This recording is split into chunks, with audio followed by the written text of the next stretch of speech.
자, 오늘 이제 출애굽기서 18장을 읽었죠. 지난 17장에서 모세가 이끌고 있는 이스라엘과 아말렉 족속이 싸우는 것을 보았습니다. 르비딤에서 이스라엘 백성들이 쉬고 있었는데 이 아말렉 족속이 쳐들어왔습니다. 몰래 습격을 한 것입니다. 모세는 급히 시종 여호수아를 전쟁에 보냈고 자신은 하나님의 산 높은 산에 올라가서 아래를 보면서 지팡이를 이제 가지고 있는 손을 들었습니다.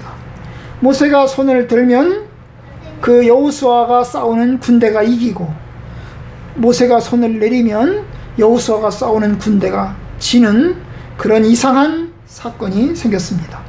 이 사건을 바라보고 있는 아론과 훌이 얼른 돌 이자를 가져다가 모세를 거기에 앉게 하고 양쪽에서 서서 모세의 손을 들어서 모세의 손이 내려오지 못하도록 받쳐주었고, 결국 여호수아의 군대가 아말렉을 무찔렀습니다. 참으로 하나님께서 이기게 하신 거죠. 여호수아가 전쟁에서 싸우는 것도 중요하지만 모세가 손을 든 것이 훨씬 더 중요한, 그러니까 그 전쟁은 영적인 전쟁이라고 하는 것을 보여줍니다. 자, 오늘 이제 새로운 이야기를 볼 텐데요. 18장을 읽었는데 이 18장을 보면 모세의 가족, 그의 부인과 그리고 두 아들, 그리고 장인, 모세의 부인의 아버지인 이 장인이 찾아오는 그런 내용입니다. 이스라엘 백성들이 호렙산 아래에서 이제 머물고 있었는데요. 모세의 장인이 어느 날 찾아왔습니다.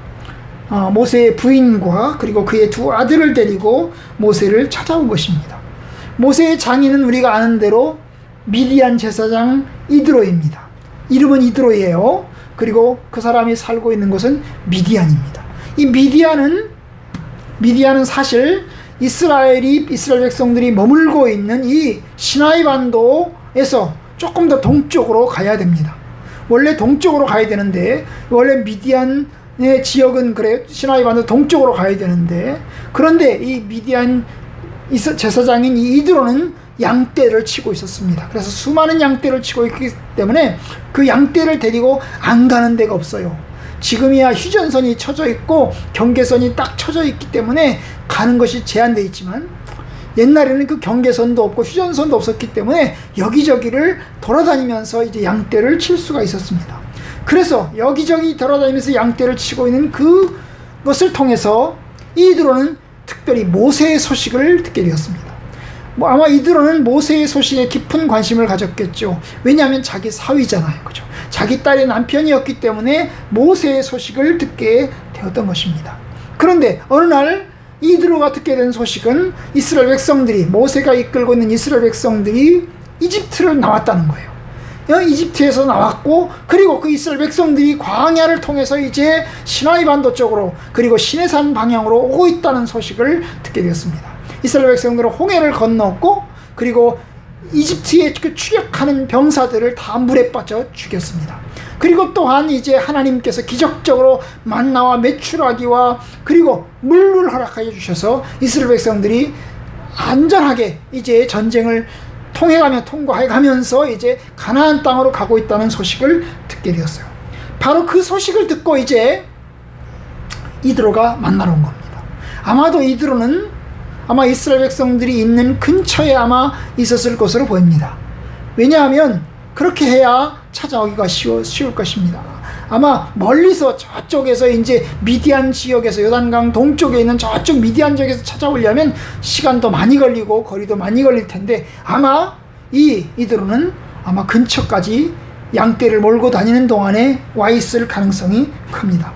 어쨌든 모세가 이스라엘 백성들을 이끌고 시내산에 왔다는 소식을 듣고 이드로가 그의 부인과 모세의 부인과 이제 두 아들을 데리고 찾아옵니다. 모세의 부인과 모세의 두 아들은 원래 모세가 애굽으로 돌아갈 때 같이 갔었습니다. 같이 갔었어요.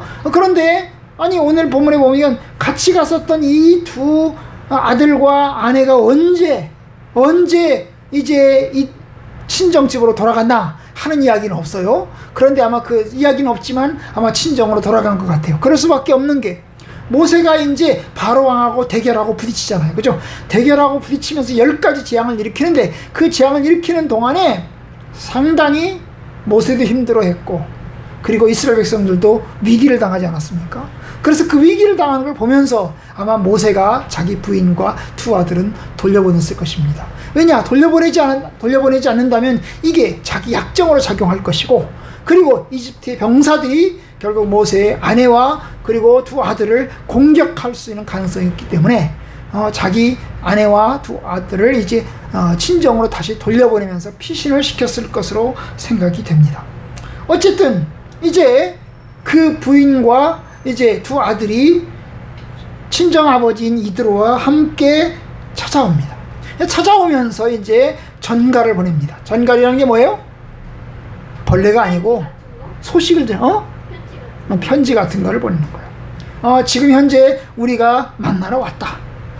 우리가 너를 만나고 싶다. 이렇게 해가지고 전갈 편지를 보낸 것입니다. 왜 편지를 보낼까요? 그냥 가면 안 되나요? 여러분 그냥 갈 수 없어요. 이스라엘 백성들은 200만 명이나 되는 사람들이 엄청나게 많은 사람들이에요. 엄청나게 많은 사람들 틈에서 어디 가서 모세를 만날 수 있겠습니까? 거기다가 이 미디안 제사장 이드로는 이방 사람이에요. 이방인이기 때문에 이스라엘 백성들과 함께 어울릴 수가 없는 것입니다. 그래서 부득불 들어가지 못하고 결국에는 소식을 전하게 됩니다. 우리가 찾아왔노라고. 그러면서 이제 소식을 전하라고 이야기를 합니다. 6절에 오면 네 장인 나 이드로가 네 아내와 그와 함께 그의 두 아들과 함께 더불어 너에게 왔노라. 결국 우리가 찾아왔다.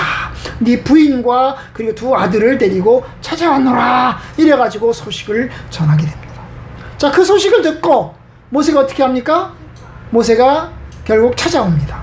그죠? 자기 장인어른이 있는 곳으로 찾아오는 거예요. 그 자기 진 밖으로, 이스라엘 백성들이 있는 그 진 밖으로 결국엔 마중을 나오는 것입니다. 그죠? 진 밖으로 마중을 나와서 어떻게 합니까? 큰 절을 합니다. 자기 장인에게 큰 절을 하면서 어떻게 해요? 신발에 키스를 합니다. 옛날에는 고귀한 사람들에게 인사를 할 때 그렇게 했어요. 엎드려서 절을 하고 난 다음에 그 사람 상대방이 신고 있는 신발에다가 키스를 합니다. 그러면서 자기가 당신의 종이라고 하는 것을, 당신을 섬긴다고 하는 것을 이제 표현하는 이제 인사를 하는 것입니다. 어쨌든 간에 그의 장인을 맞아서 크게 절하고 거기다가 이제 일어나서는 또 자기 장인에게 키스를 합니다. 반갑다고, 어서 오시라고. 그래가지고 인사를 하게 됐습니다. 그리고 인사를 하고 난 다음에 어떻게 합니까? 어서 오시라고. 잘 오셨습니다. 함께 우리 집으로 갑시다. 이래가지고 장인어른을 모시고 어디로 가요? 자기 천막으로, 자기가 머물고 있는 자기 천막 안으로 모시고 들어갔습니다. 그리고 나서 이야기를 하죠. 그죠? 이제까지 지나온 이야기를 서로 묻는 거예요. 그죠? 우리가 이제 이집트에서 하나님의 능력으로 이제 여기를 나왔습니다. 하나님의 능력으로 우리가 홍해바다를 건넜고 10가지 재앙을 통해서 그 이집트의 장자를 죽이면서 우리가 결국에 나올 수 있었습니다. 그리고 또한 홍해바다를 하나님이 기적적으로 건너게 해주셨고 추격하는 이집트의 병사들을 전부 다 물에 빠쳐 죽일 수 있었습니다. 이집트 왕이 항복을 했고 결국 그렇게 해서 우리가 이제 무사하게 나왔습니다. 그리고 건너고 난 다음에 우리는 하나님이 주신 만나를 먹었고 그리고 메추라기도 먹었고 하나님이 주신 물도 먹었고 그리고 아말렉과의 싸움에서 우리가 승리하였습니다. 이런 소식들을 우리가 지나온 이야기들을 서로 이야기를 했겠죠. 그죠? 서로 이야기를 했을 겁니다. 그래서 어떻게 지내셨냐고, 그래도 어떻게 지내셨냐고, 그동안에 괜찮게 사셨냐고, 유목민으로서 양을 치시는 거 괜찮으셨냐고, 그러면서 서로 인사를 이제 주고받았고 안부를 물었습니다. 그런데 9절에 보니까 이드로가 이제 모세를 통해서 이스라엘에 일어난 일들을 이제 다 듣게 되었어요. 이집트에서 행하신 일, 하나님께서 이스라엘 백성들을 구원하신 일, 그리고 하나님이 베푸신 여러 가지 기적들을 다 듣게 되었어요. 그런 소식을 들으면서 모세를 통해서 그 이야기를 들으면서 이드로가 어땠을까요? 마음이 아주 기뻤습니다. 마음이 기뻤어요. 자기에게 일어난 일처럼 얼마나 기뻤는지 몰라요. 시기하고 질투한 게 아니라 기뻤어요. 왜냐하면 자기 사위에게 일어난 일이고 자기 사위가 속한 이스라엘 백성들에게 일어난 일이잖아요. 그래서 이제 너무너무 기뻐하면서 어떻게 합니까? 하나님을 찬양합니다. 하나님을 찬양해요. 와, 10절. 이드로가 이르되 여호와를 찬송하리로다. 너희를 애굽 사람의 손에서와 바로의 손에서 건져내시고 백성을 애굽 사람의 손 아래에서 건지셨도다. 그래서 하나님을 찬양합니다. 이야, 너희 하나님 참 대단하신 하나님이다. 너희 하나님 여호와가 참으로 놀라우신 하나님이시다. 그 하나님께서 너희를 바로 왕의 손에서 건져주시고 그리고 이집트의 그 무서운 축에서 건져주셨구나. 하나님이 참 크고 놀라우신 하나님인 것 같다. 하나님 참으로 대단하시구나. 너희가 믿는 하나님 참으로 대단하시구나. 그러면서 하나님을 찬양합니다. 참으로 하나님은 놀랍고 위대하신 하나님이십니다. 여러분, 원래 이들은 하나님 믿는 사람이 아니에요. 원래 이들은 뭘 믿는 사람일까요? 다신교를 믿는 사람이에요. 이신저신 다 믿는 사람이에요. 이 사람은 제사장이거든요. 제사장은 제사장이지만 이 사람은 하나님을 섬기는 제사장이 아니에요. 아론 지파 제사장이 아니에요. 이 사람은 이신저신 다 믿는, 다신교를 믿는 그런 제사장이에요. 아마도 다신교 중에서 신들이 많을 텐데 그 신들 중에서 이 신도 믿고 저 신도 믿고 이 신에게도 제사 지내고 저 신에게도 제사 지내고 그렇게 이제 제사를 지냈겠죠. 그리고 섬겼겠죠. 그런데 모세를 통해서 하나님에 대한 이야기를 들은 것입니다. 하나님 여호와 하나님이 참으로 놀랍고 위대하심을 이제 듣게 된 것입니다. 그 여호와 하나님은 자기가 이제까지 알고 있는 그 신들보다도 뛰어나시고 더 놀라우신 하나님이신 것을 그가 깨닫게 되었습니다. 그래서 이제 11절에서 그가 신앙 고백을 합니다. 어떻게 신앙 고백을 해요? 이대로 이제 내가 알았도다. 내가 이제 깨달았다.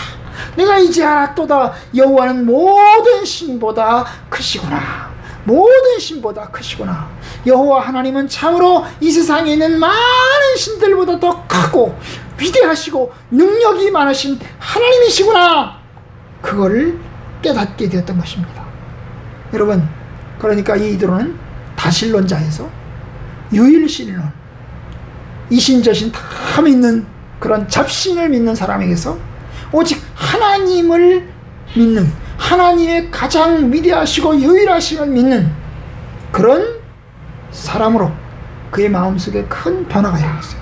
뭘 통해서 일어났어요? 모세를 통해서 하나님이 하신 일을 들을 때, 하나님이 하신 일을 들으면서 야, 참으로 놀랍다. 너희 하나님 여호와 참으로 놀라우신 하나님이다. 참으로 너희 하나님이 참으로 유일하신 참 하나님이시구나. 하나님은 신들 위에 가장 뛰어나신 하나님이시구나. 그러면서 놀랐습니다. 여러분, 그래요. 하나님은 크고 놀라우신 하나님이에요. 이 세상에 있는 모든 신들은 다 나무를 깎아서, 돌을 깎아서, 혹은 금붙이를 붓거나 깎아서 만들었어요. 그걸 우상이라고 해요. 그죠? 나무를 깎아서 우상을 만들고, 돌을 깎아서 우상을 만들고, 그리고 또한 뭐예요? 금붙이를 부어가지고 금붙이를 깎아서 우상을 만들어요.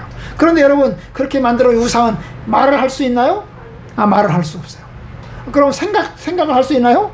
생각도 할 수 없어요. 말도 할 수 없고 생각도 할 수 없어요. 그럼 스스로 움직일 수 있나요? 스스로 움직일 수도 없어요. 여러분, 우상은요, 누가 데려다 줘야 돼요. 그죠? 옮겨다 줘야 돼요. 어디로 가려면 옮겨다 줘야 돼요. 우상은 자기 스스로 할 수 있는 게 아무것도 없어요. 말을 할 수도 없죠. 말을 들을 수도 없죠. 스스로 움직일 수도 없고 아무것도 없어요. 여러분, 그런 신은 다 가짜 신이에요. 진짜 신이 아니에요. 여러분, 살아있는 신이 하나 있어요. 그 신은 무슨 신이에요? 귀신이에요.